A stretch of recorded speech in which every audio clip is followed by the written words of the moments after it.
Okay, start करते हैं physics. और फिजिक्स में हम लोग लाइट चैप्टर पढ़ रहे थे, जिसमें हम लोगों ने रिफ्लेक्शन कर लिया था और रिफ्रैक्शन के बारे में स्टार्ट किया था। और उसमें भी हमने कंसेप्ट पढ़ लिया था कि रिफ्रैक्शन क्या होता है, किस तरीके से रेयरर मीडियम से जब डेंसर मीडियम में लाइट जाती है तो वो नॉर्मल की तरफ बेंड हो जाती है। ठीक है, कैसे लाइट की स्पीड कम हो जाती है डेंसर मीडियम में, है ना। और रिफ्रैक्टिव इंडेक्स क्या होता है, जैसे पानी का रिफ्रैक्टिव इंडेक्स क्या है, एयर का क्या है, या डायमंड का क्या है, इन सब की चर्चा हम लोगों ने लास्ट लेक्चर में कर ली। ठीक है, अब हम आगे बढ़ते हैं और ये समझते हैं कि अगर रिफ्रैक्टिव इंडेक्स दिया हो तो उसकी बेसिस पर हम कैसे लाइट की स्पीड को निकाल सकते हैं, या लाइट की स्पीड दिया हो कंपेयर करके रेयरर मीडियम में और डेंसर मीडियम में, तो उससे हम रिफ्रैक्टिव इंडेक्स कैसे फाइंड आउट कर सकते हैं। उसके कुछ फॉर्मूले हैं, इन फॉर्मूलों को देख लेते हैं, उसके बाद हम लोग उसके ऊपर कुछ न्यूमेरिकल समझेंगे। ठीक है, देखो, अगर मैं कहूँ रिफ्रैक्टिव इंडेक्स, तो रिफ्रैक्टिव इंडेक्स को किससे रिप्रेजेंट करते हैं?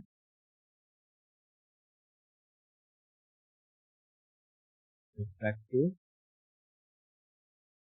इंडेक्स, इसको हम रिप्रेजेंट करते हैं म्यू से। हिंदी में क्या करते हैं इसको? अपवर्तनांक, है ना। हिंदी जाने दो, छोड़ो। अब ये म्यू क्या कहता है? म्यू ये बताता है कि जैसे लाइट की स्पीड हमने कही थी क्या होती है, सी, और सी की वैल्यू होती है 3 × 10⁸ मीटर पर सेकेंड। म्यू क्या बताता है? म्यू हमें बताता है कि लाइट किस मीडियम में कितनी स्पीड से जाएगी। अगर जैसे मैंने यहाँ रखा था, ये था हवा और ये था पानी, या ग्लास, इसको मान लो ग्लास। तो जब लाइट हवा से ग्लास में एंट्री करेगी तो क्या वही सेम स्पीड रहेगा ग्लास में, या उसकी स्पीड में कमी हो जाएगी? ये हमें बताता है रिफ्रैक्टिव इंडेक्स, क्योंकि हर मटेरियल का अपना कुछ न कुछ रिफ्रैक्टिव इंडेक्स होता है।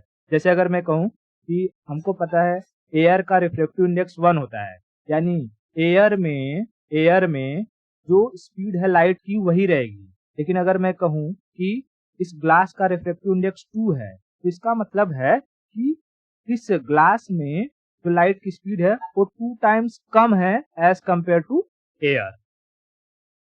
समझ में आ गया? तो कैसे होता है, अभी इसके ऊपर हम फॉर्मूला देखेंगे। तो पहले हम समझते हैं कि म्यू को निकालने के कितने फॉर्मूले हैं। ठीक है, फॉर्मूला देखो, एक फॉर्मूला बहुत फेमस है जिसे हम कहते हैं स्नेल्स लॉ। वो होता है mu is equal to sine I upon sine R. ठीक है, म्यू इज इक्वल टू क्या होता है? साइन आई upon sine R, sine R. ठीक है, उसी तरीके से एक और फॉर्मूला होता है mu is equal to real depth upon virtual depth. मैं सबके बारे में समझाऊंगा, टेंशन नहीं लेना। Real depth upon virtual depth. ठीक है, एक और फॉर्मूला होता है कि म्यू को हम फाइंड आउट कर सकते हैं स्पीड के बेसिस पर। कैसे? तो mu is equal to C upon V, C upon V. और एक फॉर्मूला होता है mu is equal to 1 upon sine C. ये 4 फॉर्मूले होते हैं जिनके बेसिस पर हम म्यू यानी रिफ्रैक्टिव इंडेक्स को फाइंड आउट कर सकते हैं। समझ में आया? अब पहले हम इन चारों फॉर्मूलों को समझ लेते हैं और फिर एक एक करके इनके ऊपर न्यूमेरिकल देते हैं। ठीक है, जैसे मैं कहूं कि एक पर्सन थे जिनका नाम था स्नेल। स्नेल, ये है स्नेल। इन्होंने क्या कहा? Snell's law. इन्होंने कहा कि अगर हमें किसी का रिफ्रैक्टिव इंडेक्स निकालना है तो आने वाली जो रे है, यानी इंसिडेंट रे और रिफ्रैक्टेड जो रे है, रिफ्रैक्टेड, क्योंकि अगर किसी मीडियम के अंदर रे घुस जाए तो उसे हम क्या कहते हैं? रिफ्रैक्शन। रिफ्रैक्शन। तो अगर हमें इंसिडेंट रे यानी साइन आई अपॉन साइन आर का रेशियो मिल जाए तो हम ये बता सकते हैं किसी मीडियम का रिफ्रैक्टिव इंडेक्स कितना है, किसी मीडियम का रिफ्रैक्टिव इंडेक्स कितना है। ठीक है, अब देखो एक चीज है जिसका रिफ्रैक्टिव इंडेक्स तो फिक्स ही है, इसका चाहे कहो वैक्यूम या एयर। ठीक है, इन सबका रिफ्रैक्टिव इंडेक्स क्या है, 1 है। 1 का मतलब क्या है, यानी लाइट जिस स्पीड से सूरज से निकलती है 3 × 10⁸ मीटर पर सेकेंड, उसी की स्पीड से वो वैक्यूम में भी ट्रेवल करती है और एयर में भी ट्रेवल करती है। ठीक है, ये पता है, हमें दूसरे का रिफ्रैक्टिव इंडेक्स पता नहीं रहता है, तो कैसे पता चलेगा, अगर हमें पता चल जाएगा अच्छा भैया ये जो एंगल आई, ये रे आई, इसका एंगल कितना है, यानी एंगल ऑफ इंसिडेंट, उसके बाद ये जो गई उसका एंगल कितना है, एंगल ऑफ रिफ्रैक्शन। जैसे किसी ने कहा कि जो रिफ्रैक्टेड रे था, मतलब कि जो इंसिडेंट रे था आई, ये आया और 60 डिग्री पर गिरा। ठीक है, 60 डिग्री पे गिरा, और जो रिफ्लेक्टेड रे है ये 45 डिग्री से रिफ्लेक्ट हुआ, तो हमको क्या पता चल जाएगा, mu is equal to sine 60 upon sine 45। अब तो भाई साइन 60 और साइन 45 की वैल्यू हमें ट्रिग्नोमेट्रिक में सिखाया गया होगा, है ना। अगर नहीं पता है तो जैसे मैं यहाँ दिखा देता हूँ, तो पहले देखो यहाँ हमको दिखाई दे रहा है कि ये है साइन और ऊपर दिया है एंगल। तो अगर कहूँ साइन 60 तो 60 यहाँ देख लो और साइन यहाँ देख लो, क्या है, √3/2। और वहीं पर साइन 45 तो 45 यहाँ है और साइन यहाँ है, यानी 1/√2। तो अगर मैं ये वैल्यू यहाँ पुट करूंगा, mu is equal to sine 60 कितना था, √3/2 अपॉन 45 कितना था, 1/√2, है ना, 1/√2। तो 1/√2। पता है ये कहाँ जाएगा, ये जाएगा यहाँ और ये जाएगा यहाँ, है ना। ये हो जाएगा √3 मल्टीप्लाई बाई √2 अपॉन 2। तो रूट सेम है तो मल्टीप्लाई हो जाएगा, अंदर हो जाएगा √6 अपॉन 2, यानी हमारे म्यू की वैल्यू क्या हो जाएगी, √6 अपॉन, अब √6 की वैल्यू रख देंगे, उसे 2 से घटा देंगे, मतलब भाग दे देंगे, तो हमें जो मीडियम है उस मीडियम का रिफ्रैक्टिव इंडेक्स मिल जाएगा। Are you getting my point. ये mu is equal to sine I upon sine r, इसे हम किस नाम से जानते हैं, स्नेल्स लॉ, स्नेल्स लॉ। ठीक है, स्नेल्स, क्लियर हो गया। बताओ, जब लाइट रेयरर मीडियम से, यह है रेयरर मीडियम, यह है डेंसर मीडियम, रेयरर मीडियम से डेंसर मीडियम में इंटर करती है, तो वो अपने नॉर्मल की तरफ, एक इमेजिनरी लाइन जिससे हम एंगल मेजर करते हैं, उस नॉर्मल की तरफ झुक जाती है या नॉर्मल से दूर भाग जाती है, नॉर्मल की तरफ झुक जाती है। तो अगर वही मैं कहूं कि अगर लाइट डेंसर मीडियम से रेयरर मीडियम में जाएगी तब क्या होगा, नॉर्मल की तरफ झुक जाएगी या नॉर्मल से दूर भाग जाएगी, नॉर्मल से दूर भाग जाएगी ना। अगर उल्टा होगा केस, ऐसे देखो, यहाँ डेंसर से जा रही है, इधर भाग गई, ये है नॉर्मल, ये इससे इधर इधर की साइड आ गई, मतलब दूर भाग गई। लेकिन यहाँ पर देखो, इधर जा रही थी, इधर की साइड आ गई, यानी इसके साइड ही झुक गई है, समझ आ रहा। तो जब उल्टा हो, अगर वो रेयरर से डेंसर में आएगी तो नॉर्मल की तरफ झुक जाएगी, लेकिन डेंसर से रेयरर में जाएगी तो नॉर्मल से दूर भाग जाएगी। क्लियर हुआ। तो स्नेल्स लॉ क्या है, what is the formula for Snell's law, mu is equal to sine I upon sine, ठीक है, mu is equal to sine I upon sine, ठीक है। हमें इसमें क्या क्या याद रखना है, पहले हमें कुछ रिफ्लेक्टिव इंडेक्स, जैसे लास्ट लेक्चर में मैंने बताया था कि कुछ रिफ्लेक्टिव इंडेक्स याद कर लेना, वो आगे के न्यूमेरिकल्स में काम आएगा। जैसे वैक्यूम का तो याद ही है, एयर का भी सेम होता है, वाटर का याद रखना है 1.33, 1.33 को हम 1.33 को हम क्या लिख सकते हैं, 4/3 लिख सकते हैं क्या, 4/3 लिख सकते हैं। तो ऐसे इसको भी याद रख लो। और उसके बाद मैंने कहा था ग्लास का याद कर लेना, ग्लास, ग्लास का होता है 1.52, तो इसको हम डेढ़ है, डेढ़ का आधा मतलब 3/2, है ना, डेढ़ तो हम 3/2 भी लिख सकते हैं। तो मैंने बताया था ये दोनों चीजें भी याद रखना क्योंकि आगे न्यूमेरिकल में काम नहीं, ठीक है। अब चलो, अब हम दूसरे फॉर्मूले की तरफ आते हैं। कौन सा है? Real depth upon virtual depth क्या है? हम जब रिफ्रैक्शन का कंसेप्ट पढ़ रहे थे, मैंने बताया था कि जो ये ग्लास होता है, ग्लास में हम जब पानी भर के रख देते हैं और उसमें अगर हम पेंसिल डालते हैं, जी, पेंसिल अगर मैं यहाँ पे डालता हूँ तो हमको ये पेंसिल यहाँ पर तो होता है बट दरअसल दिखाई यहाँ पर देता है ना? दिखाई यहाँ पर देता है। तो ये तो हमारा है रियल डेप्थ RD, लेकिन ये जो दिखाई दे रहा है वो क्या है? वो है हमारा वर्चुअल डेप्थ। वर्चुअल डेप्थ यानी पानी में गहराई जो हमें दिखाई दे रही है वो है हमारी वर्चुअल, लेकिन जो है वो रियल है। जैसे कि अगर हम देखेंगे, अगर मैं कहूँ कि ये कोई नदी है,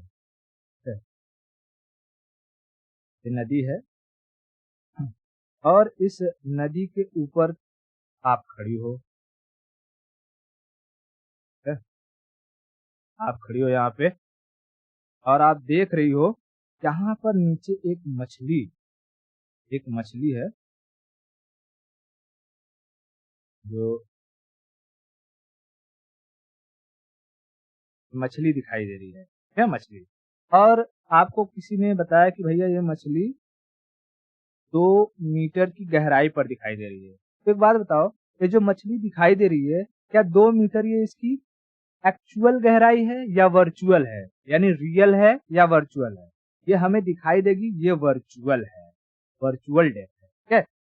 तो इस वर्चुअल डेप्थ के बेसिस पर हम फॉर्मूले में पुट करके, क्योंकि हमें वाटर का रिफ्रैक्टिव इंडेक्स पता रहता है, क्या होता है 1.5 या 3/2, है ना? ये रख करके हम इसकी रियल डेप्थ कितनी होगी ये पता लगा लेंगे। क्यों रियल डेप्थ पता लगाना है? कि मान लो आपके दिमाग में आया, इमेज बनाता हूँ, हाँ? ये है यहाँ पे, आपको लगी है भूख, आपने कहा कि भैया हमें खाना है मछली, बिना मछली खाए हम रह नहीं सकते हैं। तो उसके लिए आपको थोड़ा फिजिक्स पढ़ना पड़ेगा। मछली है, मछली किसी ने बताया, आपने देखा कि भाई मछली दिखाई दे रहे है 2 मीटर गहराई पर और आपको मछली पकड़ना है, कैसे पकड़ेंगे भाई? कैसे पकड़ेंगे? हमको चाहिए कोई भाला वाला, है ना? कुछ भाला। तो आप अगर ये सोचो कि भाई अच्छा मैं कितना बड़ा भाला बनाऊं कि मैं इस मछली को खपाक से मार दूं और वो भाले में आ जाए, है ना? कहीं कहीं देखा होगा किसी किसी देश में भाले से शिकार करते हैं, हार्पून कहते हैं उसको, है ना? तो अब आपको अगर ये फिजिक्स पता है तो आप कहोगे कि अच्छा दिखाई दे रहा है 2 मीटर पर, मतलब ये 2 मीटर पर होगा नहीं। एक काम करते हैं, हम इसका एक्चुअल डेप्थ निकालते हैं। तो आप कहोगे mu is equal to real depth upon virtual depth. हमको पता है पानी का म्यू की वैल्यू क्या होती है? पानी के म्यू की वैल्यू क्या होती है? 1.5 या उसी को हम 3/2 लिख सकते हैं, है? Is equal to real depth हमें पता नहीं है, निकाल ली है। वर्चुअल डेप्थ हमें 2 मीटर दिखाई दे रही है, ठीक है, 2 मीटर दिखाई दे रही है। उसके बाद हम यहाँ क्रॉस मल्टीप्लाई करेंगे, ये हो जाएगा 6/2 इज इक्वल टू RD, यानी P is equal to RD, यानी रियल डेप्थ कितना है?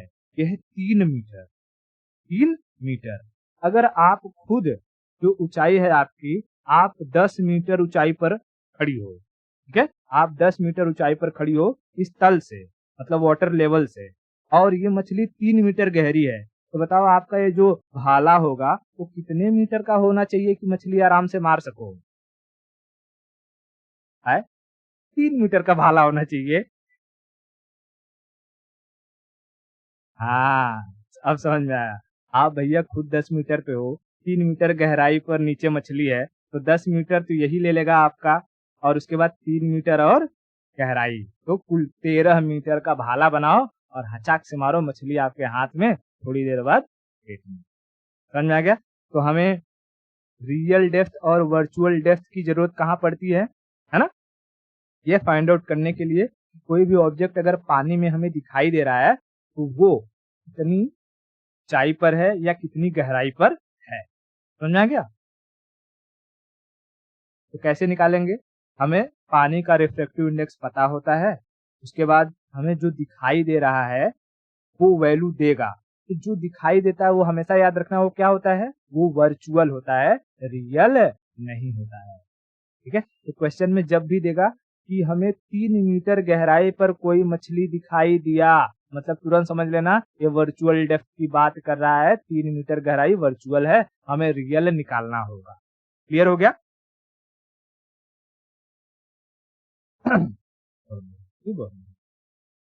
ठीक है, चलो अब हम आते हैं तीसरे वाले पर। तीसरा क्या कहता है? Mu is equal to C upon, ठीक है, mu is equal to C upon B. अब इसको समझ, mu is equal to C upon B. अच्छा, सी क्या है? तो speed of light, speed of light in vacuum, ठीक है, वैक्यूम यानी अंतरिक्ष में जहां पर कुछ भी नहीं है। ठीक है, लाइट के रुकने का कोई सवाल ही नहीं। लेकिन v क्या है? v है speed of light, light in medium, यानी कि किस मीडियम में लाइट जा रही है वो उसकी स्पीड को बता रहा है। और म्यू क्या है? Refractive index of medium, medium, ठीक है, रिफ्रैक्टिव इंडेक्स ऑफ मीडियम। अच्छा, तो बात बताओ इसमें से हमें कौन सी वैल्यू अच्छे से पता है जिसके बारे में हमें कुछ सोचना नहीं पड़ेगा? स्पीड ऑफ लाइट है ना, वैक्यूम में स्पीड ऑफ लाइट क्या सोचने की जरूरत है? कितना होगा? नहीं, कितना होता है? 3 इंटू 10⁸ मीटर पर सेकेंड। ठीक है, ये तो एकदम अच्छे से पता है। हाँ, 3 इंटू 10⁸ मीटर पर सेकेंड।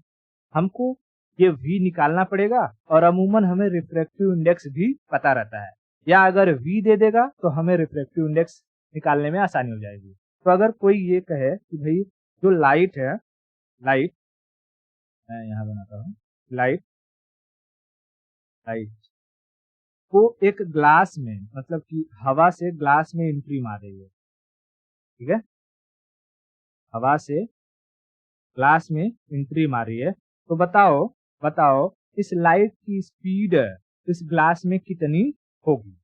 लाइट की स्पीड इस ग्लास में कितनी होगी? तो कैसे निकालेंगे? हमको पता है एयर में जो स्पीड होती है वो c के बराबर ही होता है, क्योंकि एयर का म्यू 1 होता है ना, 1 होता है। और हमें ग्लास का जो रिफ्रैक्टिव इंडेक्स है ये हमें पता रहता है, कितना होता है? 1.33, या इसी को हम क्या लिख सकते हैं? 4/3, बरोबर। हाँ, अब देखो अगर मैं ये लिख दूं भाई 4/3 is equal to C upon V, C upon V, यानी 4/3 मैं इसको ऐसे कर लेता हूँ, हमें v निकालना है। v इज इक्वल टू यहाँ हो जाएगा c मल्टीप्लाई बाई 3 अपॉन 4, है ना, अपॉन 4, यानी v इज इक्वल टू, अब देखो c की वैल्यू क्या होती है? 3 होता है, इंटू 10⁸ मीटर पर सेकंड स्क्वायर, उसको छोड़ दो, बाकी यहाँ 3 अपॉन ये 4, ठीक है। अब देखो अगर मैं ये करूं तो ये हो जाएगा 3 3 9, 9/4 इंटू 10⁸। अब इसको मैं डिवाइड करूंगा तो v इज इक्वल टू 4 दूनी 8, बचेगा 1 0, फिर 4 दूनी 8, और ये ऐसे आते रहेगा इंटू 10⁸ मीटर पर सेकेंड। देखो ये हमारी v, इसकी वैल्यू और c की वैल्यू क्या होती है? 3 इंटू 10⁸ मीटर पर सेकेंड, यानी एयर में लाइट की स्पीड की इतनी तो ग्लास में हो गई इतनी। ये कम है कि नहीं है एयर की अपेक्षा? है ना। तो यही सिंपल सी बात हमें ये बता रहा है। म्यू हमें क्या बताता है? लाइट की स्पीड किसी भी मटेरियल में कितना कम होगा एज कंपेयर टू सी, किसी भी मीडियम में लाइट की स्पीड कितने टाइम कम होगा एज कंपेयर टू सी। यानी जिसका रिफ्रैक्टिव इंडेक्स जितना ज्यादा, लाइट की स्पीड उतना कम, एज कंपेयर टू सी। सी क्या है? Speed of light in vacuum. समझ में आया? हाँ, तो अगर मैं कहूँ कि जैसे जो हमारा ये होता है डायमंड होता है, डायमंड कहता हूँ डायमंड, ठीक है। डायमंड डायमंड का रिफ्लेक्टिव इंडेक्स है 2.42, है ना, 2.42। ये ग्लास से भी ज्यादा है, वाटर से भी ज्यादा है। तो बताओ डायमंड में जो लाइट की स्पीड होगी वो ग्लास से कम होगी या ज्यादा होगी? लाइट की स्पीड मैं यहां लिखता हूं, लाइट की स्पीड एक तरफ लिखता हूं मैं ग्लास और एक तरफ लिखता हूं डायमंड। डायमंड बताओ किसमें लाइट की स्पीड ज्यादा होगी, ग्लास में या डायमंड में? ग्लास में ज्यादा होगी as compare to diamond. Diamond में कम होगी। क्यों? क्योंकि डायमंड का रिफ्रैक्टिव इंडेक्स म्यू वो ज्यादा है एज कंपेयर टू ग्लास के रिफ्रैक्टिव इंडेक्स के। ग्लास के रिफ्रैक्टिव इंडेक्स के। इतना समझ में आ गया? बहुत बढ़िया। अब हम आते हैं चौथे अपने कंसेप्ट के ऊपर।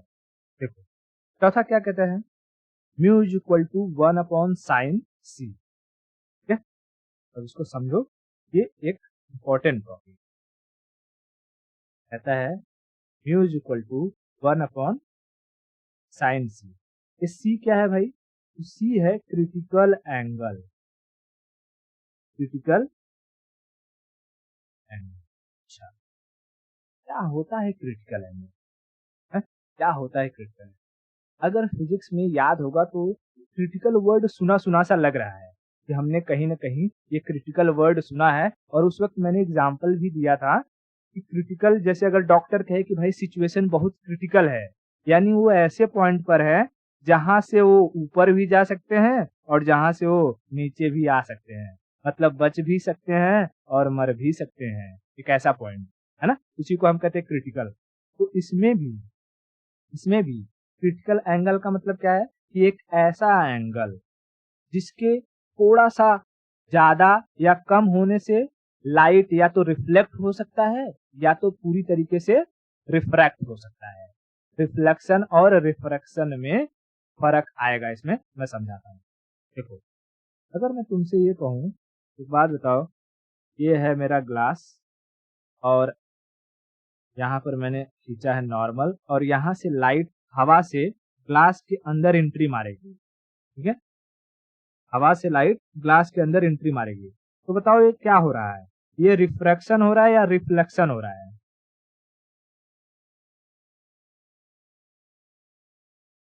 ये रिफ्रैक्शन है ना, रिफ्रैक्शन है, रिफ्रैक्शन। ठीक है, रिफ्रैक्शन। अच्छा, मैं सेम चीज करता हूँ, यहाँ रखता हूँ ग्लास,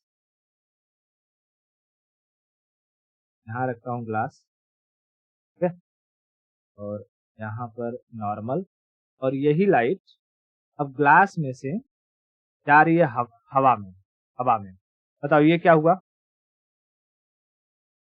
ये भी रिफ्रैक्शन ही है। ठीक है, रिफ्रैक्शन। ठीक है, रिफ्रैक्शन। अच्छा, मैं एक काम करता हूँ, यहाँ ये एंगल दिखाई दे रहा है, जैसे ये एक एंगल है, एंगल ऑफ इंसिडेंट, ये हो गया एंगल ऑफ रिफ्रैक्शन, है ना, एंगल ऑफ रिफ्रैक्शन।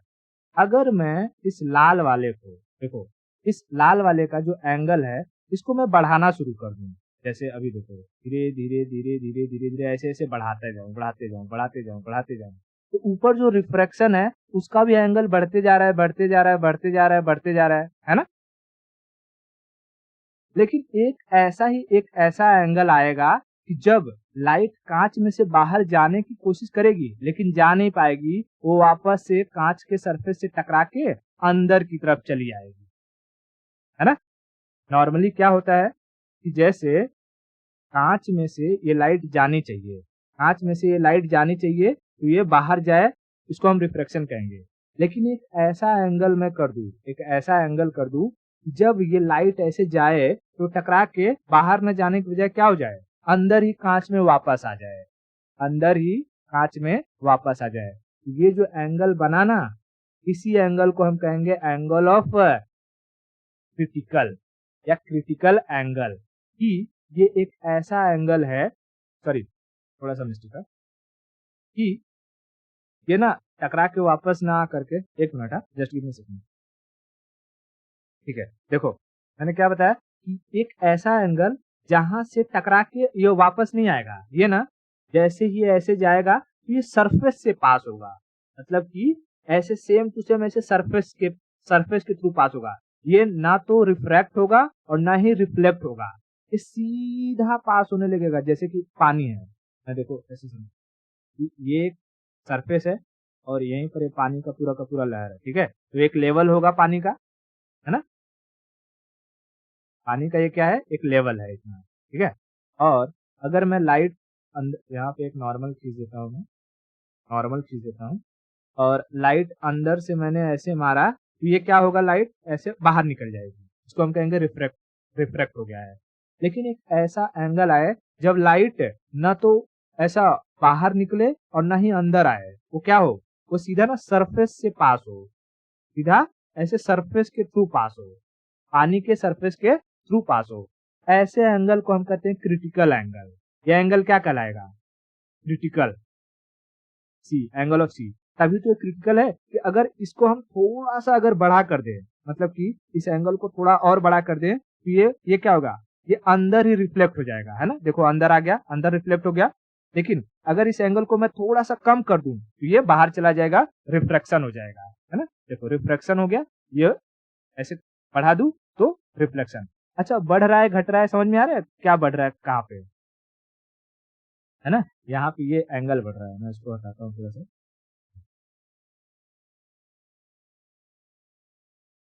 यहाँ देखो, जैसे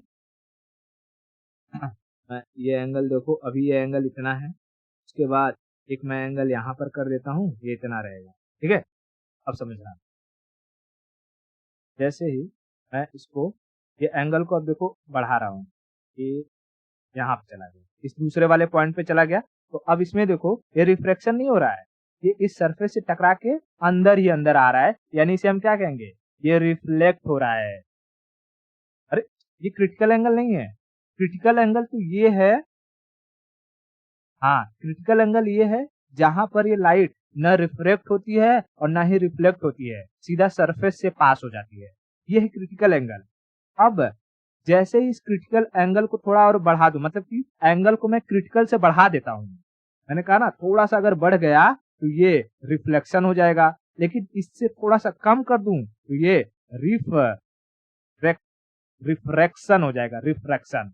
रिफ्लेक्शन और रिफ्रैक्शन में फर्क समझ में आ रहा है ना, बाहर चला गया एक मीडियम से निकल के तो रिफ्रैक्शन है, और इधर इधर लिख देता हूं, अगर इधर आ जाएगा तो ये हो जाएगा रिफ्रैक्शन, रिफ्रैक्शन। लेकिन इधर आ गया अंदर ही तो ये क्या हो जाएगा, रिफ्लेक्शन, रिफ्लेक्शन।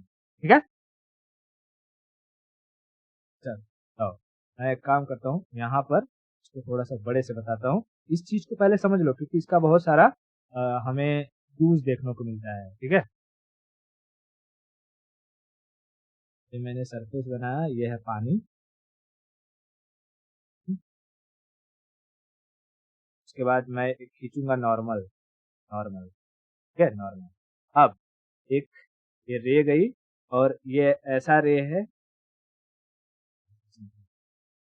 ये रे गया और ये कुछ एंगल बनाया नॉर्मल के साथ, ये है हमारा नॉर्मल, और ऊपर अगर जाएगा तो ये हो जाएगा रिफ्रैक्शन, रिफ्रैक्शन, नीचे आएगा तो क्या हो जाएगा, रिफ्लेक्शन। ठीक है, ये अभी एक ऐसे एंगल पर है जहां पर ये ना तो ऊपर जा रहा है और ना ही नीचे आ रहा है, ये सरफेस से पास हो रहा है, ये सरफेस, सरफेस से पास हो रहा है, तो इस एंगल को हम क्या कहेंगे, एंगल ऑफ क्रिटिकल, यानी क्रिटिकल एंगल। लेकिन अब अगर मैं यही जो एंगल है इसको थोड़ा सा बढ़ाऊंगा तो समझ लो ये वाला हो गया। ठीक है, if angle is, incident angle is greater than critical angle, तब क्या होगा, और उसके बाद अगर मैं इसको थोड़ा सा कम करूंगा, मैं दूसरा कलर ले लेता हूं, अगर मैं इसको इस क्रिटिकल एंगल से मैं कम करूंगा, ठीक है, यहाँ पे लाऊंगा, तब बताना कि क्या हो रहा है।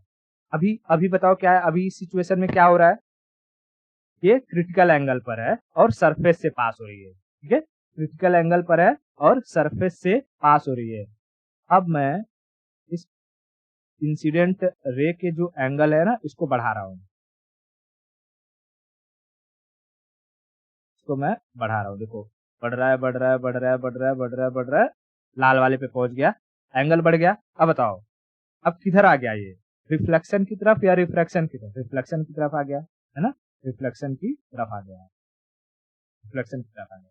अब मैं एक काम करता हूँ, इसको अब छोटा कर रहा हूँ, एंगल छोटा हो जाए, छोटा हो जाए, छोटा हो जाए, छोटा हो जाए, छोटा हो जाए, छोटा हो जाए, छोटा हो जाए, थोड़ा सा इधर भी सकते।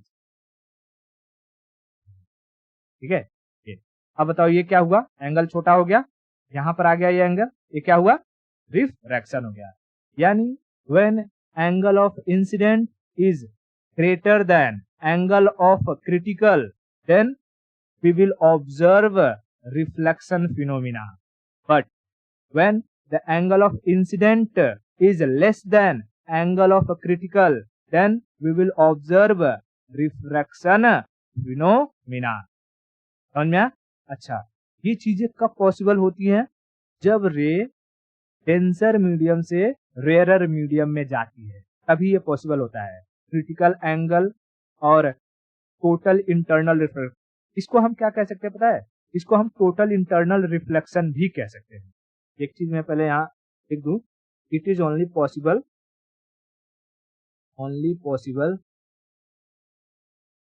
व्हेन रे ट्रेवल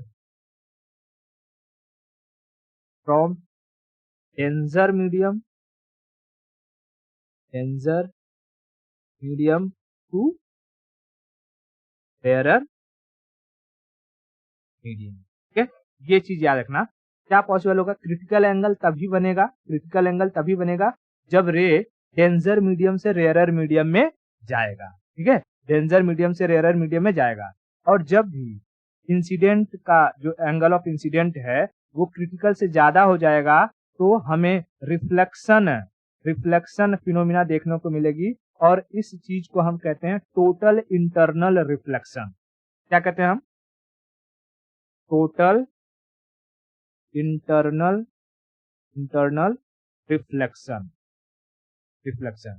यानी कि अंदर ही अंदर ये रे क्या हो रहा है, रिफ्लेक्ट हो रहा है। जैसे मैं कोई एक ऐसा पाइप दे दूं, कोई एक ऐसा पाइप बना देता हूं, तो ऐसा पाइप है, इस पाइप के अंदर अगर कोई रे एंट्री मार दिया, ठीक है, और ये रे क्या हो रहा है, अंदर ही अंदर टकरा रहा है, टकरा रहा है, टकरा रहा है, टकरा रहा है, टकरा रहा है, और फिर यहाँ से बाहर जा रहा है। ठीक है, यहाँ से बाहर जा रहा है।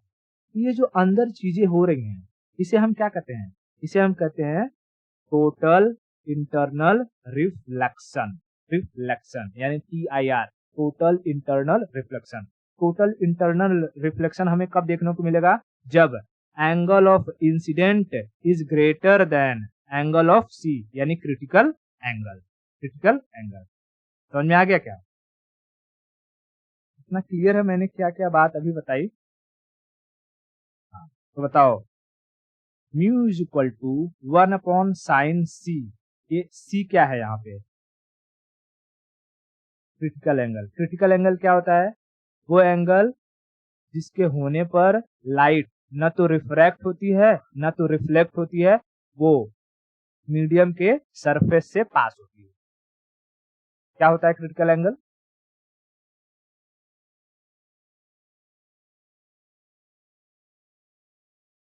हाँ, न तो हमें रिफ्लेक्शन देखने को मिलता है न ही रिफ्रैक्शन देखने को मिलता है, लाइट मीडियम के जो सरफेस है वहां से पास होती है। ठीक है, अच्छा एक बात बताओ, इस म्यू और एंगल ऑफ क्रिटिकल में कैसा रिलेशन है, डायरेक्ट या इनडायरेक्ट?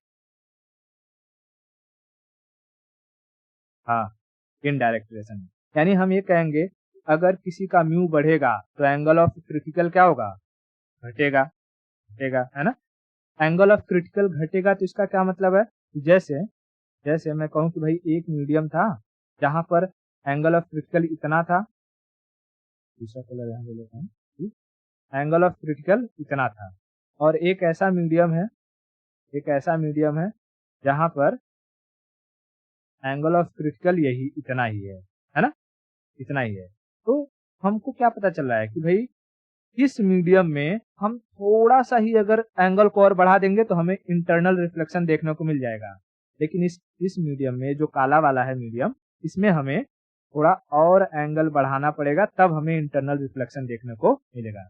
यानी जिसका रिफ्रैक्टिव इंडेक्स ज़्यादा, उसमें हमें एंगल देखने को मिलेगा कम, यानी लाइट जो है ना जल्दी इंटरनल रिफ्लेक्शन करेगी और फटाफट क्या करेगी, ट्रेवल करेगी, ऐसे मतलब अंदर ही अंदर ज्यादा जल्दी टकराएगी।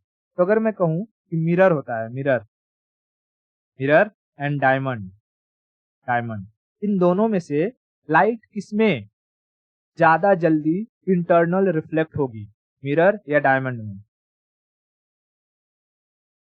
डायमंड में, है ना। डायमंड में ज्यादा इंटरनल रिफ्लेक्शन होगा, जिसकी वजह से हमें डायमंड मिरर की अपेक्षा ज्यादा चमकदार दिखाई देता है। समझ में आया? हाँ, क्यों? क्योंकि एक बार जैसे ये डायमंड है मान लो, ठीक है, डायमंड है, तो डायमंड में अगर एक बार लाइट जब घुस जाती है अंदर, तो क्या करती है, ये घुस जाएगी, ये सरफेस से फटाफट क्या करती है, टकरा जाती है। वैसे कांच में भी टकराती है, लेकिन कांच का रिफ्लेक्टिव इंडेक्स क्या होता है, ये कम होता है एज कंपेयर टू हमारे डायमंड। इसके लिए इसमें थोड़ा सा टाइम लेता है और ये कम चमकदार दिखाई देता है, और जो हीरा है वो डायमंड है वो ज्यादा चमकदार दिखाई देता है।